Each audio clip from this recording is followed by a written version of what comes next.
Thanks for tuning in to Steel City Football, the 4-1-2. It's a great day to be a Pittsburgh Steeler. Let's jump right in. So the Pittsburgh Steelers lose to the Los Angeles Chargers 25-10, and it did not go good for the Pittsburgh Steelers. There was not a lot of bright moments for the Steelers in this game. Aaron Rodgers, this was by far his worst game of the entire season. Aaron Rodgers was 16 for 31, 161 yards, a touchdown, and 2 interceptions. He was sacked 3 times. He also took a safety in the end zone, which gave the Chargers obviously 2 points. There was a few pass plays where Rodgers looked like he didn't want to get hit and got the ball out of his hands as fast as possible. The pass fell incomplete. It was not a good showing by Aaron Rodgers and the Pittsburgh Steelers. Everything that could have went wrong basically went wrong. Chris Boswell, who never misses a field goal, misses a field goal. Calvin Austin III, he lets a pass bounce off his hands, which gets intercepted. We go for it on 4th down. We get stopped. The Pittsburgh Steelers were 2 for 11 on 3rd downs. They also went for it on 4th down, and they were stopped. Pittsburgh Steelers offense just couldn't get the job done. And here was something that I just really don't understand at all. Jaylen Warren, your lone bright spot for the Pittsburgh Steelers. He had 14 carries for 70 yards. His longest run of the night was 14 yards. He averaged 5 yards a carry against the San Diego Chargers. So why would Jaylen Warren only touch the football 14 times? Why wouldn't you do everything possible to get Jaylen Warren 25 carries, even 30 carries in the game if that's what you have to do to win the football game? The Troy Fontanu holding call on the 2nd and 1 came at the worst possible time. Overall, the Pittsburgh Steelers offense did not show up to play. It's as simple as that. They just were not good. They were not good enough. You can't blame this loss on the Pittsburgh Steelers defense. They showed up to play. They had 5 sacks on the night. Keanu Benton had 7 total tackles, 4 solo, 1 sack, 2 tackles for a loss. TJ Watt had a sack. Nick Herbig had a sack. Alex Highsmith had 2 sacks. One of Alex Highsmith's sacks was caused by Nick Herbig bringing the heat, bringing the pressure. I'm a Nick Herbig guy. I really think that Nick Herbig needs to start over Alex Highsmith, and Alex Highsmith needs to be the reliever. And then let's talk about Joey Porter Jr. and the defensive backs dropping interceptions. Twice against the San Diego Chargers last night, the Pittsburgh Steelers had interceptions thrown right to them. And instead of making the play, they dropped the football. And that changes the course of the game. Here's another thing that I saw last night from the Steelers defensive backs that I did not like. Brandon Echols and company. Ladd McConkey is an excellent receiver, and if you let him get to the inside of the field, he will eat you alive. The Steelers defensive backs, their technique, the inside shade, not letting receivers come off the line of scrimmage and get to the inner part of the field. You're always supposed to take away the inner part of the field from receivers. You want them breaking into the sidelines or breaking into the boundary. And every single time that Ladd McConkey would come off the line of scrimmage, he automatically got to the inside of the field, and he absolutely ate the Pittsburgh Steelers defense alive. He had 4 receptions for 107 yards and a touchdown. His longest catch of the night was 58 yards. On the touchdown pass to Ladd McConkey, Brandon Echols is literally standing still on the field with his jockstrap in his hand. Ladd McConkey puts his foot in the ground, and Brandon Echols is just flat-footed, gets eaten alive for the touchdown. He made it look so easy the entire night. The San Diego Chargers offense, especially the wide receivers, they feasted on the middle of the field as a defensive back. You cannot let that happen. You cannot let receivers get inside on you over and over and over again because it makes it easy to complete slants and crossing routes and everything else. And it was just, overall, it was a bad showing for the Pittsburgh Steelers. Darius Slay left the game with an injury. I do not expect Darius Slay to make it the entire season, whether it's bad play or injury. The Pittsburgh Steelers appear to be in a lot of trouble going into next week's game versus the Cincinnati Bengals.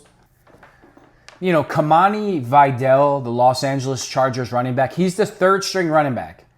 He had 25 carries for 95 yards and a touchdown. Why can somebody like Kamani Vidal get 25 touches in a game, but Jaylen Warren can't? I'm really confused what goes through Coach Tomlin's mind and the offense coordinator. Jaylen Warren is the bell cow running back that the Pittsburgh Steelers have been looking for a very long time. He can break off a big play at any given time. And to me, it's pretty self-explanatory. If Jaylen Warren is running well and averaging 5 yards a carry, you keep feeding him and feeding him and feeding him, and you win the football game. Going into the third and fourth quarter, every first down, every time the Chargers ran the ball, this back, Kamani Vidal, it just seemed like he was picking up 5, 6, 7, 8, 9 yards, every first down straight up the middle. We had no chance to win this football game the way that the offense played. I didn't think that the Steelers' offensive line played terrible. They could have played better, but I don't think that they played terrible. Aaron Rodgers didn't make the throws. The first interception that Aaron Rodgers threw, he was looking for DK Metcalf. DK Metcalf is wide open over the middle of the field, and Aaron Rodgers just threw it over his head for the interception. And it's as simple as that. Coach Tomlin can't throw the football for Aaron Rodgers. That was a big turnover. Obviously, all turnovers are, but Aaron Rodgers just did not play well. This was by far the worst game of his career, and we saw it last night. Aaron Rodgers' second interception to Calvin Austin the third. That wasn't Aaron Rodgers' fault. Calvin Austin the third should have caught the pass, bounced off his hand for the interception. Everything and anything that could have went wrong for the Pittsburgh Steelers last night did. We just stunk up the place. Just like Coach Tomlin said, we absolutely stunk up the place. It's going to be very interesting as the season wears on and it gets cold in Pittsburgh, and Aaron Rodgers is obviously not getting any younger, and we all know that Father Time is undefeated. If Aaron Rodgers finally falls off the cliff completely, or if he bounces back and gives us a glimpse of the old Aaron Rodgers, it shall be very interesting to see. There's a lot of big ifs coming this way for the Pittsburgh Steelers. The Steelers are still in first place in the AFC North Division, so it's not over till it's over. We still have a chance to turn this thing around. The Steelers need to get it together very fast because the Cincinnati Bengals are coming to town. After the loss, Cam Hayward came out and had a lot of interesting things to say. Let's jump into this article real quick. Cam Hayward's comments highly alarming after Steelers loss. Whaley says, after a second embarrassment in primetime over 3 weeks, Steelers captain Cam Hayward once again questioned the team's togetherness. He seemed, and not unfairly, to attribute lapses to players not all being on the same page, doing their job. While that's typically the cause of such issues, the repeated nature of the comments raises a red flag for Doug Whaley. That is highly alarming, especially when you think about what came out of his mouth after the Green Bay game when he was talking about buy-in. The former NFL general manager said of Hayward's comments on the Black and Gold Experience program on WPXI after the Steelers' 25-10 loss to the Chargers. When you're talking about trust and buy-in, that to me is alarming because that is the foundation of what is being preached over at 3400 South Water Street. Cam Hayward also went on to say, we talk about it, but do we really know what we're doing, he asked. It comes down to trust, and when things aren't going well in the moment of a play, it's hard to trust instinctively. Wow. When I hear Cam Hayward say things like this, he makes it sound like players are confused about what they're actually supposed to be doing on defense. And who does that reflect? That reflects Coach Tomlin and Coach Austin, and that is not a good sign. Who is Cam Hayward? He's a 15-year veteran of the Pittsburgh Steelers. He's their team captain. If you have Cam Hayward coming out and saying these types of things, obviously it's an issue. I'm not trying to make something bigger than what it is or come up with a story. But for your team captain to come out and say, do we really know what we're doing? If the players don't know what they're doing, whose fault is that?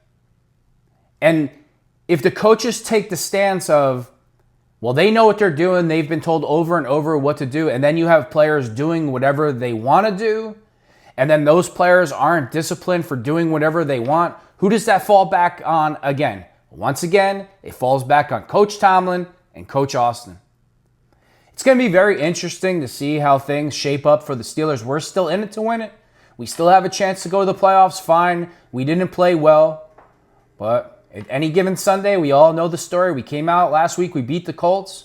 Do I expect to have 6, 7, 8 turnovers a game? No.